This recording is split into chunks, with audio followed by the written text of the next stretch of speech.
In the vast and timeless landscape of ancient Egypt, gods walked among mortals. They shaped the very fabric of existence. Their stories were whispered on the desert winds. They were carved into stone for eternity. Among these powerful deities, one stands as a silent yet essential force. He is the god of the air we breathe. He is the gentle breeze and the mighty gale. He is Shu, a name that echoes through millennia. He is a cornerstone of the Egyptian understanding of the universe, a figure whose importance is as fundamental as the air itself. Without him, there would be no world to speak of, no sky above and no earth below. Imagine a world before creation, a world of endless swirling chaos. From this primordial soup, the creator god Atum emerged. Atum brought forth the first divine pair. He created Shu and his twin sister Tefnut. Shu was the god of air and light. Tefnut was the goddess of moisture and mist. Together, they represented the first fundamental elements of the ordered world. Shu was not a god of grand battles or dramatic pronouncements. His power was more subtle, more profound. He was the very space that allowed life to flourish, the invisible pillar that held the cosmos in place.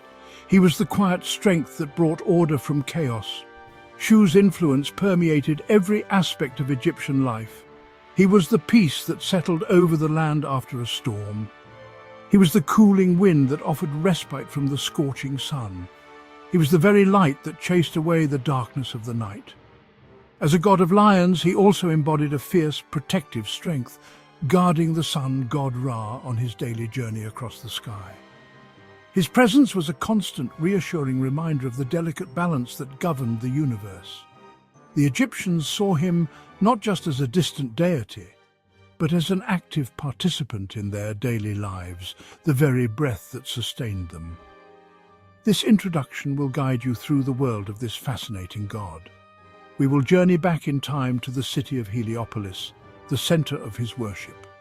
We will explore the myths that define his existence. We will learn how he separated the earth from the sky, creating the world as the Egyptians knew it. We will uncover the meaning behind his name and the symbols associated with him, from the single ostrich feather he wore to his powerful lion form. Join us as we unlock the secrets of Shu, the god who was the very breath of creation, the silent guardian of order and life in the ancient Egyptian pantheon. A name in ancient Egypt was never just a label. It was a vessel of power, a reflection of one's very essence.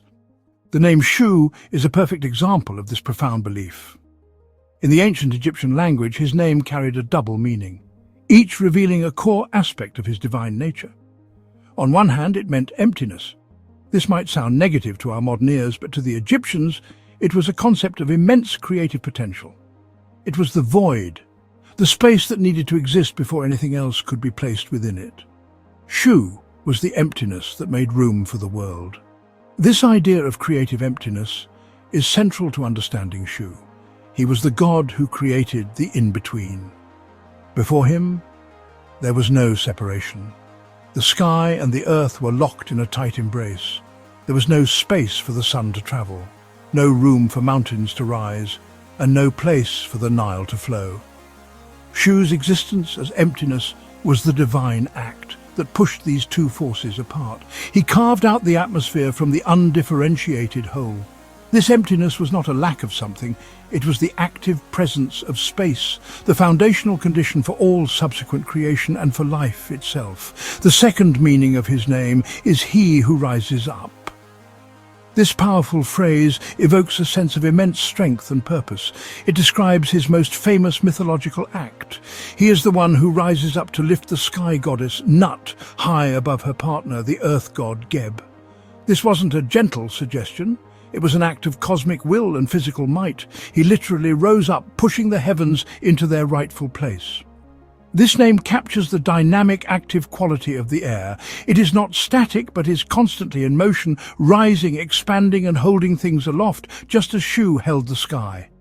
Therefore, Shu's name is a beautiful paradox. He is both the emptiness and the force that fills it. He is the void and the one who rises to define its boundaries. This duality is key to his character. He is an unseen force, yet his strength is undeniable.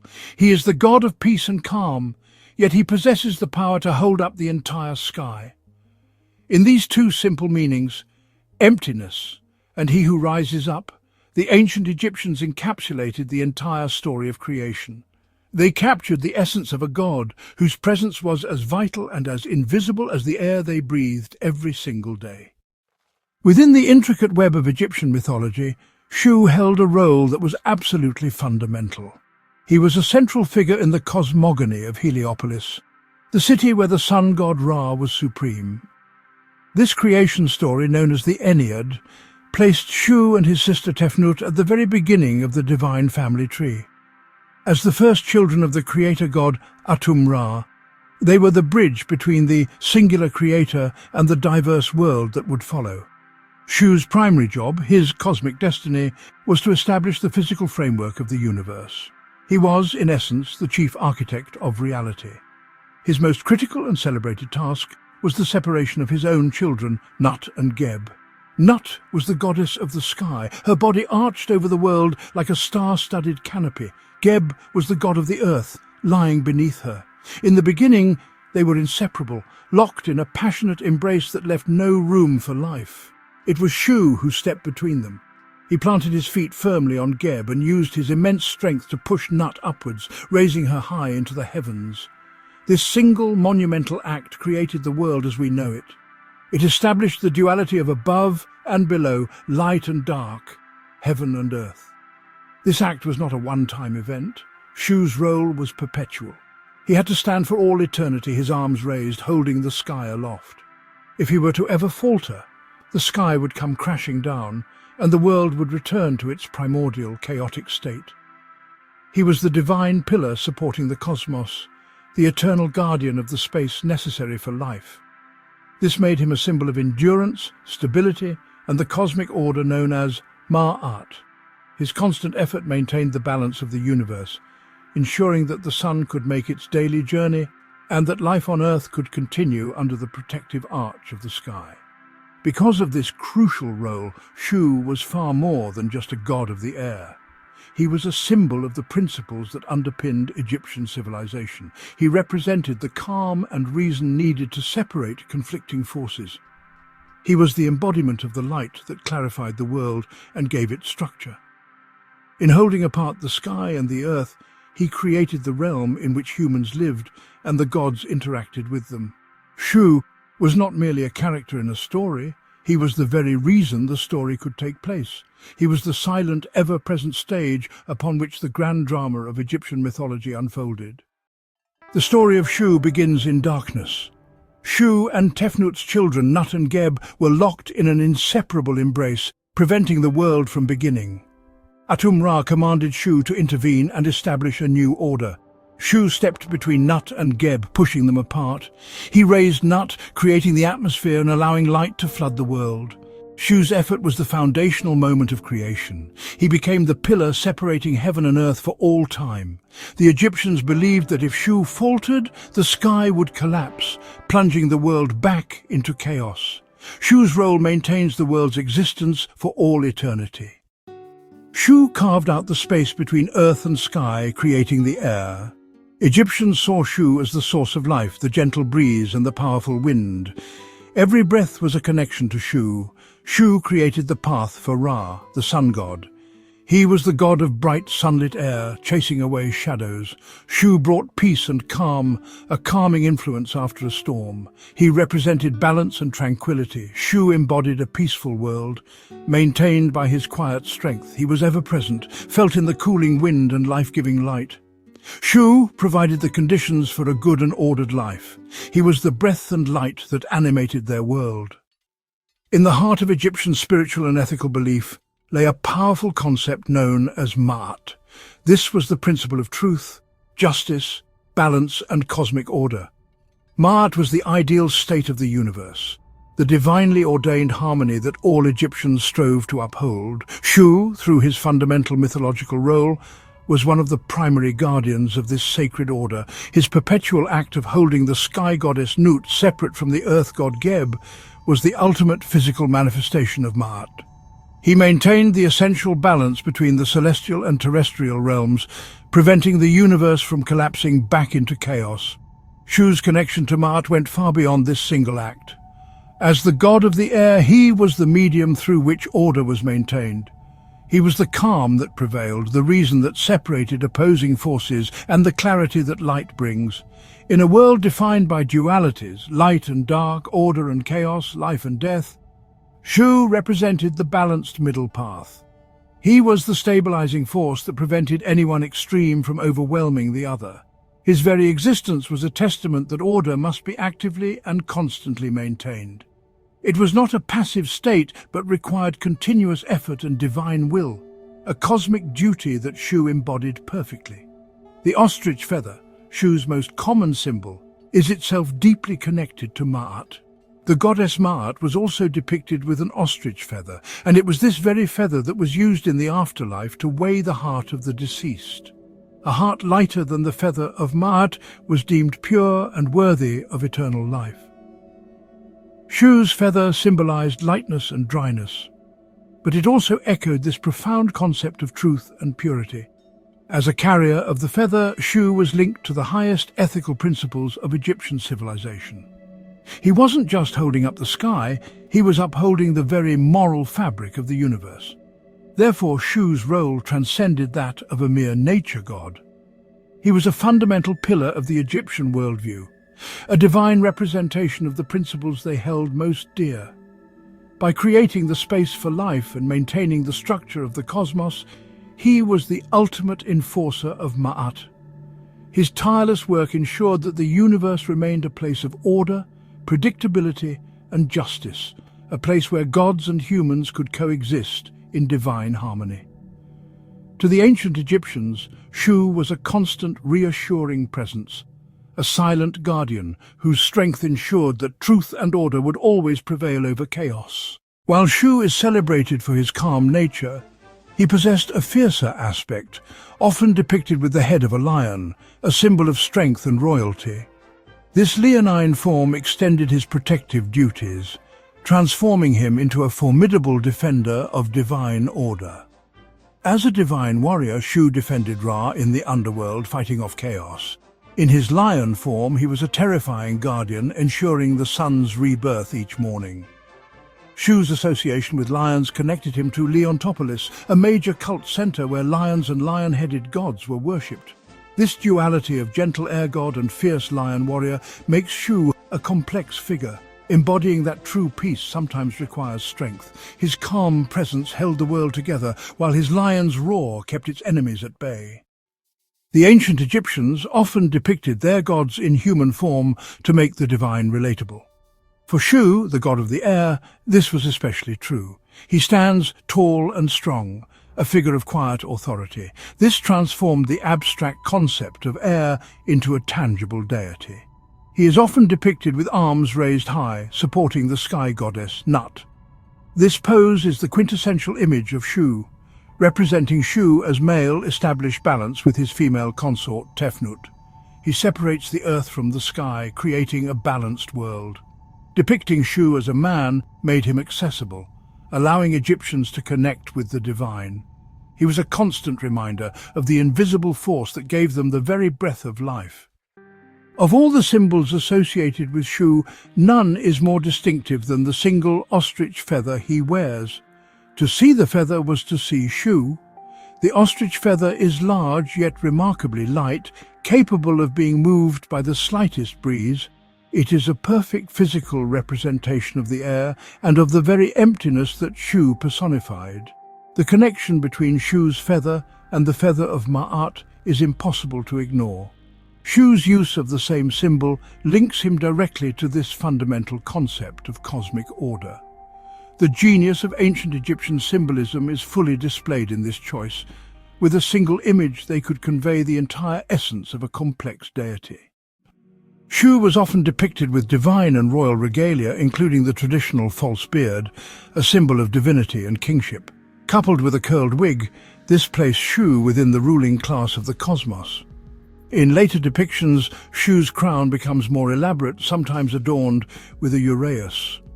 Another important object often seen in Shu's hands is the ankh, the symbol for life. As the god who provided the very air that living beings breathed, he was intrinsically a life-giving god. Taken together, this collection of regalia paints a picture of a god who is far more than a simple personification of the air. He is a king, a judge, a protector, and a source of life itself. He was a fundamental pillar of the cosmos. Our understanding of Shu comes from surviving artifacts. From tombs to amulets, his image was a recurring motif. Depictions in funerary contexts, like the Book of the Dead, show Shu separating Nut and Geb, symbolizing rebirth. These images weren't just decorative, they were magic.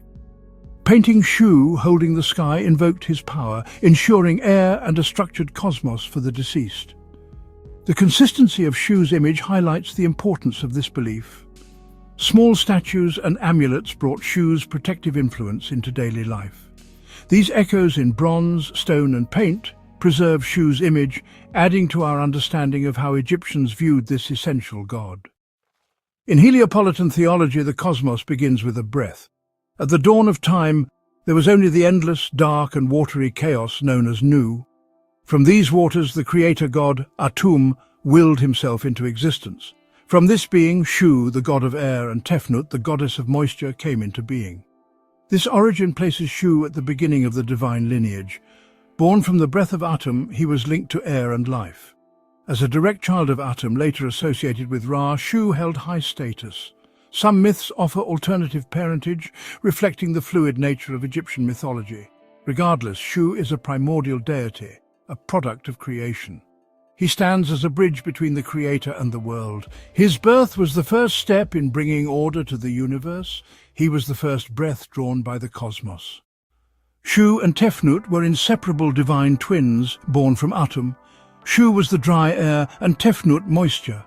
Their union was a fundamental law embodying duality. From them came the elements of the physical world. A myth tells of Tefnut fleeing to Nubia, causing drought in Egypt. Thoth eventually coaxed her back, restoring balance. Shu and Tefnut together represent the power of air and moisture, maintaining cosmic balance. The union of Shu and Tefnut continued the process of creation, giving birth to the foundations of the physical world. Their children, Geb, the earth, and Nut, the sky, gave the cosmos its essential structure. Shu separated Geb and Nut, creating the world. Geb and Nut's children, Osiris, Isis, Set, and Nephthys, became central to Egyptian religion. Osiris and Isis's union produced Horus. Shu's legacy is cemented as the foundational ancestor whose breath started a chain reaction of creation, his family, the cosmos. Shu's worship was centered in sacred locations like Unu, known as Heliopolis, the city of the sun. As home to Atum-Ra, Shu and Tefnut were venerated as part of the Great Ennead. In Heliopolis, Shu was worshipped as a primary creator god. Another cult center was Leontopolis, the city of lions. Here, Shu's protective aspect came to the forefront. He was worshipped as a powerful lion god alongside Tefnut. Shu's role finds parallels with Atlas from Greek mythology. Both represent immense strength, maintaining the separation between earthly and heavenly realms. Shu was a figure of supreme importance whose worship was embedded in the religious heart of Egypt. Shu and Tefnut, twin gods of air and moisture, kept the world in balance until a fierce quarrel shattered their harmony. In anger, Tefnut transformed into a lioness and fled to Nubia, taking all moisture with her. Egypt withered, the Nile's mists vanished, crops failed, and drought threatened all life. Shu, left alone, mourned his missing twin as the world teetered on the edge of ruin. This myth warned Egyptians that even divine order was fragile, dependent on the unity of opposing forces. Only reconciliation could restore balance and save creation from collapse. With Egypt dying, Ra-Atum sent Thoth, god of wisdom, to bring Tefnut home. Disguised as a clever baboon, Thoth found the furious goddess in the desert. He soothed her with stories of Egypt's suffering and Shu's longing, appealing to her compassion and pride. Tefnut, moved by Thoth's words, agreed to return. As she journeyed north, rain and life returned to the land. Egypt rejoiced. The myth celebrates wisdom and diplomacy as the true restorers of cosmic order. Shu was not just the pillar of the sky. Each night he became a warrior, defending Ra's son Bark from the chaos serpent Apep in the underworld. As darkness threatened, Shu's strength and lion's roar repelled the monster, ensuring dawn's return. Egyptians saw each sunrise as proof of Shu's nightly victory. Their prayers empowered him in this endless struggle. Shu's myth revealed that order required constant active defense against chaos. He was both creator and eternal guardian of the world's light. After ages as king and skybearer, Shu passed his crown to his son, Geb, god of the earth. Geb's reign was challenged by chaos, but Shu returned to help crush the rebellion and restore order. With his final task complete, Shu ascended to the heavens, becoming a celestial guardian.